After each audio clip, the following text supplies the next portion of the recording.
देवेगौडा यांचा नातू प्रज्वल रेवण्णावर आरोप आहेत की त्यांनी शेकडो महिलांसोबत लैंगिक अत्याचार केले, त्यांचं शोषण केलं आणि पुढे त्यांना ब्लॅकमेल करण्यासाठी त्यांचे असे व्हिडिओ बनवले। असे 2800 पेक्षा जास्त 2800 पेक्षा जास्त व्हिडिओ काल परवा अवेलेबल झालेले आहेत। आणि हे जेव्हा उघड झालं तेव्हा त्या गोष्टीला सामोरे जाण्याऐवजी हा माणूस जर्मनीला पळून गेला। प्रज्वल रेवण्णा हा असा माणूस आहे ज्याच्यासाठी आपल्या पंतप्रधानांनी 15 दिवसापूर्वी प्रचार केला होता।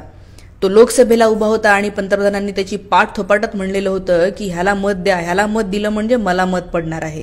प्रज्वल रेवण्णा नावाचा माणूस काय काय काम करतो हे बीजेपी मधल्या अनेकांना माहिती होतं। त्यांनी अनेकदा आपल्या वरिष्ठांना पत्र सुद्धा लिहिलेले होते आणि तरी सुद्धा बीजेपी आणि यांचं जे काय एनडीए अलायन्स आहे त्यांनी प्रज्वल रेवण्णाला लोकसभेचं तिकीट दिलं। आणि आता मात्र सगळेजण चूप आहेत। आपल्या स्मृती इराणी सुद्धा गप्प आहेत। ह्या महिला मंत्री असलेल्या बाईला महिला सन्मानाची आठवण तेव्हाच होते जेव्हा एखादा विरोधी पक्षातला नेता अडकणार असतो। एरवी ही बाई पूर्णपणे गप्प असते।